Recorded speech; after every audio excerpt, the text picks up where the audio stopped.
बोल वृंदावन बांके बिहारी लाल की, राधा रानी सरकार की, आज के आनंद की, परमानंद की।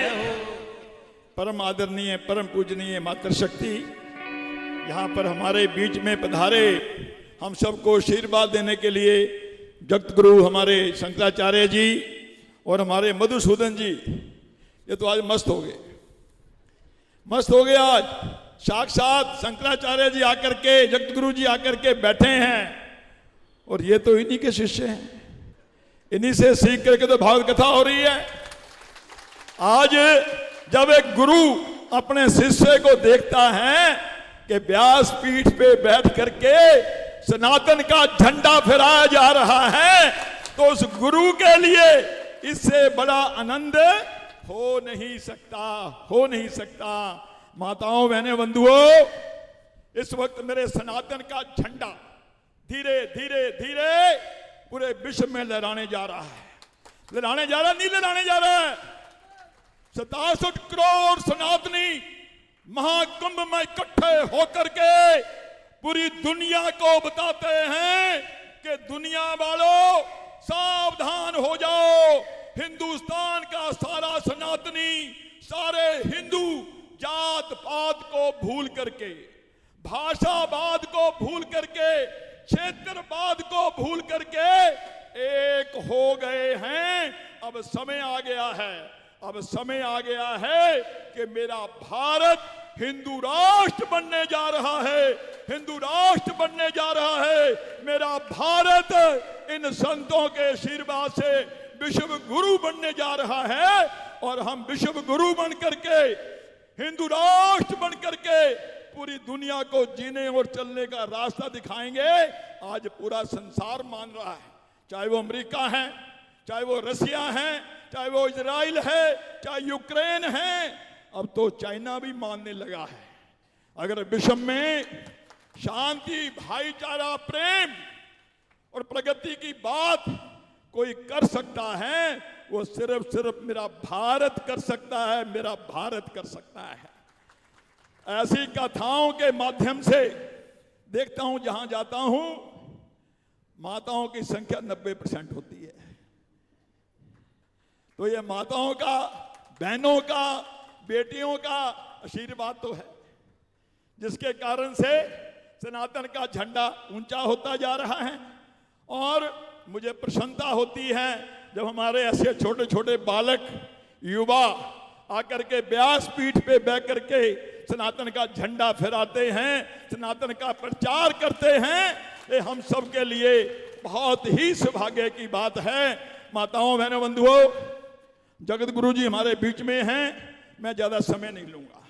मैं 2-3 बातें कहना चाहता हूं और मैं कहे बगैर रुकूंगा नहीं। पहली बात तो यह है कि धर्म है तो हम हैं, धर्म है तो हम हैं। अगर धर्म नहीं है तो हम जीव नहीं है, हम कीड़े मकोड़े। तो हमेशा हमें धर्म का जो काम आप सब माताएं बहनें करती हैं वो करते रहना है। दूसरी जो मैंने बात कही है, एक तरफ झंडा हमारा लहरा रहा है, बढ़ रहा है। सनातन विरोधी, जिहादी, बांग्लादेशी, रोहिंग्या, बहुत ऐसे लोग हैं देश में बैठी हुई, कुछ पॉलिटिकल पार्टियां जो मेरे सनातन को नीचा दिखाने का, कमजोर करने का काम कर रही है। अभी आपने टीवी में देखा होगा, राणा सांगा को गद्दार कहा जा रहा है। उधर कर्नाटका में मुसलमानों को रक्षण देने के लिए आज ये लोग संविधान को बदलने की बात कर रहे हैं। आए दिन एक और जहां कुंभ में करोड़ों लोग गए हैं, वहां ये कोई ना कोई कमी निकालने का, नुक्स निकालने का, कोई कहता है कि रोटी मिलती है, कोई कहता है कुछ उल्टी सीधी स्टेटमेंट दे करके मेरे सनातन का अपमान करने की, मेरे सनातन को कमजोर करने की ये कोशिश करते हैं। इनकी कोशिशों को नाकाम करने का एक ही सूत्र है। वो सूत्र क्या है कि जाति चाहे अनेक है, जाति चाहे अनेक हैं फिर भी हिंदू, जाति चाहे अनेक है फिर भी हिंदू। अगर हम सम्मान से जीना चाहते हैं, अगर आने वाली पीढ़ी भी इसी तरह से आनंद में जिए, तो हमें जात पात से ऊपर उठना ही होगा, क्षेत्रवाद से उठना होगा, भाषावाद से उठना होगा। अगर मेरे किसी भी हिंदू माँ बहन बेटी के भाई के साथ कोई जाति होती है तो उसके साथ हमें खड़ा होना होगा, खड़ा होना होगा। जैसे ये जिहादी इकट्ठे हो जाते हैं नहीं हो जाते, हमें भी इकट्ठे होना होगा। नंबर 1 बात तो ये है। नंबर 2 बात, हमारे ग्रंथों में, हमारे शास्त्रों में, हमारे संतों ने बार बार कहा है कि कलयुग में सत्संग और संगठन ही बेड़ा पार लगाएंगे। सत्संग तो हम कर रहे हैं, सत्संग तो हम कर रहे हैं, मगर संगठन की भी जरूरत है। इसलिए हम सब इस बात का ध्यान रखें कि हम संगठन का भी ध्यान रखें। ऐसे ही कार्यक्रम होते रहें और हम समय समय पर जहां भी मौका मिलता है इकट्ठे हों, एक दूसरे के दुख सुख में, एक दूसरे के सुख दुख में हम शामिल हों। अब एक और बात जो हमारे परिवारों में बहुत ज्यादा आ गई है, हम देख रहे हैं एक तरफ उनकी वादी बढ़ती जा रही है, बढ़ती जा रही है नहीं बढ़ती जा रही, माता बहनों बताओ, और हमारी घटती जा रही है, घटती जा रही है नहीं जा रही है।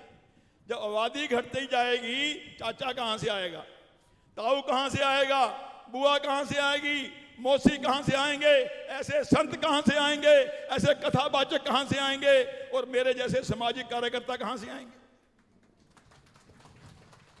इसलिए हमारे संघ चालक जी ने कहा है, सुना होगा माता बहनों ने भी कम से कम 3 बच्चे तो हमारे होने ही चाहिए। 3 बच्चे होने चाहिए नहीं होने चाहिए। मेरी माताएं बहनें मेरी बेटियां सोच रही होंगी क्या कह रहे हैं।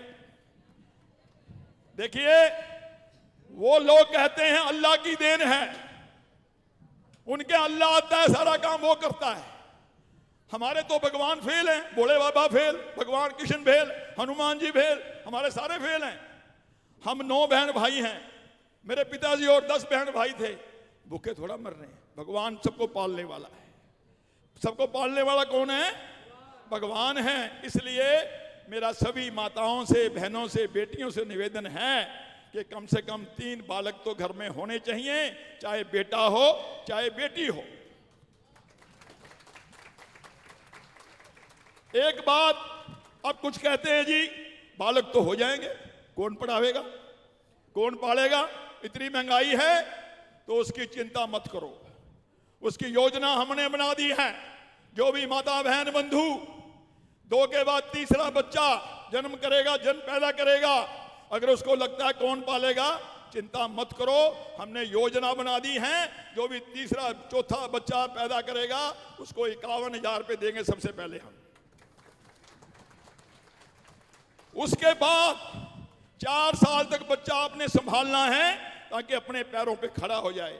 4 साल के बाद बच्चे को हम ले लेंगे, उसको 18 साल तक अपने पास रखेंगे, उसको पढ़ा के लिखा के, ये सनातन का संस्कृति का पाठ पढ़ा करके उसको कट्टर हिंदू योद्धा बना करके आपको दोबारा सौंप देंगे। तो इसलिए माताओं बहनों, हमें सबको एकजुट होकर लगना होगा। और अगली बात जो कहने जा रहा हूं, हमारे शास्त्रों में कही गई है, भगवान ने भी कहा है कि मैं हर घर में नहीं पहुंच सकता। तेरे माँ बाप, तेरे सास ससुर तेरे घर में हैं, वो मेरा सब रूप है, वो मेरा रूप है। अगर हम अपने माँ बाप की, अपने सास ससुर की घर में सेवा करेंगे तो साक्षात भगवान की सेवा है। उस घर में मंगल ही मंगल होगा, आनंद ही आनंद होगा। अब बात आती है कि उनके पास तो बड़े हथियार हैं, चक्कू निकालते हैं, छुरे निकालते हैं, हमारे पास क्या है? हमारे पास कुछ है क्या? जितने देवी देवता हुए हैं, भोले बाबा के पास क्या था जी? क्या है भोले बाबा के पास? बजरंगबली के पास, माता दुर्गा के पास, हमारे कृष्ण भगवान के पास सुदर्शन चक्र है। जितने देवी देवता हुए, कोई खाली था क्या? कोई? सारे के सारे शस्त्रधारी थे, हमने शस्त्र छोड़ दिए। इसलिए जरूरत है इस परिवेश में इन जिहादियों से लड़ने के लिए, इनको समय समय पे ठीक करने के लिए एक तरफ ये शास्त्र होंगे, दूसरी तरफ ये शस्त्र भी होंगे। ये शस्त्र भी होंगे। हमने प्रण किया है 1 करोड़ माताओं बहनों बंधुओं को ये भोले बाबा का शिव वस्त्र धारण करवाएंगे। खास करके वो मेरी माताएं बहनें बेटियां जो काम धंधे के लिए बाहर जाती हैं, कभी देर भी हो जाती है, अंधेरा भी हो जाता है, कोई जिहादी गलत जगह से देखने की कोशिश करे मेरी बहन बेटी की तरफ, अगर उसके पर्स के अंदर ये रखा हो भोले बाबा का शिव वस्त्र, अगर वो निकाल के खड़ी हो जाए तो 10 मीटर दूर भागेगा नहीं भागेगा। इसलिए शिव वस्त्र धारण करना है और करवाना है। हमारी मातृ शक्ति जो पहली गुरु है, पहली गुरु माँ होती है बच्चे की। आपके ऊपर बहुत बड़ी राष्ट्र की जिम्मेदारी है, चाहे वो भगत सिंह हुए हैं, छत्रपति शिवाजी महाराज हुए हैं, महाराणा प्रताप हुए हैं, भगवान राम हुए हैं, भगवान कृष्ण हुए हैं, गुरु गोविंद हुए हैं, जितने भी महान हस्तियां देवी देवता हुए हैं, उन सब का निर्माण किसने किया? उनकी मां ने किया था, उनकी मां ने किया था। इसलिए माताओं को मैं नमन करता हूं और यही कहता हूं कि इसी तरह से मिलकर के हमारे सनातन के कार्यक्रम होते रहें और हम मिलकर के राष्ट्र के लिए, देश के लिए, सनातन के लिए काम करते रहें। लव जिहादी नाम बदल के, मोड़ी बांध के, टिक्का लगा करके, झूठी आईडी बना करके आए दिन मेरी बहन बेटियों को लव जिहाद में फंसाते हैं। अभी 3 दिन पहले सुंदर नगरी में 22 साल की कोमल को मार दिया। अब मैं वहीं जा रहा हूं, आज वहां कैंडल मार्च है बहुत बड़ा। आए दिन ऐसे किस्से आते हैं, घबराना नहीं है। कोई बहन बेटी बहक गई है, उनके चक्कर में चली गई है, खून किसका है? वो खून तो हमारा है ना, उसको वापस लाना नहीं लाना है। कुछ कहते हैं गई तो गई, हमारी नहीं, क्यों नहीं भाई? तो हमारी है। ऐसा कोई मामला पता लगता है किसी भी बहन बेटी का, आप हमें बताओ। ये हमारा बालक जो आज भागवत बैठा है, इनको बताओ, ये बच्चे खड़े, इनको बताओ। अगर कोई बेटी चली गई है, उस बेटी को बाई हुक बाई क्रुक सह समान वापस लाएंगे। अगर कोई गरीब परिवार है, क्या करें? उसकी शादी भी हम करवाएंगे ताकि वो बेटी दोबारा किसी चक्कर में ना पड़ जाए। तो माताओं बहनों बंधुओं, मैं इतनी बात कह करके अपनी बात को विराम दूंगा। आनंद हो रहा है, आज तो भगवान का जन्म है ना, भगवान का जन्म है। जन्म के लिए मैं थोड़े से खिलौने लाया था और समय मेरे पास कम है, सारा काम महाराज जी करेंगे, आए हुए विराजे हुए हैं, सब करेंगे। तो मैं तो यही कहता हूं कि भगवान की कृपा, हमारे संतों की कृपा, देवी देवताओं की कृपा, माता रानी की कृपा हमारे पर बरसते रहे। हम मिलकर राष्ट्र के लिए, देश के लिए, समाज के लिए, सनातन के लिए काम करते रहें। बोल वृंदावन बांके बिहारी लाल की, राधा रानी सरकार की, आज के आनंद की, परमानंद की जय जय श्री राधे श्याम। हमारे गोयल साहब का बहुत बहुत धन्यवाद। एक बार जोरदार ताली बजा करके गोयल साहब का स्वागत करेंगे। बताइए कितना सुंदर संकल्प है हमारे गोयल साहब का, और इस संकल्प की चर्चा तो मेरी कई बार हो चुकी है और संकल्प ले चुके हैं। बस बहुत बहुत आशीर्वाद, विजयी भावान भव। राधे राधे बोलना पड़ेगा, और जोर से बोलना पड़ेगा, और जोर से बोलना पड़ेगा।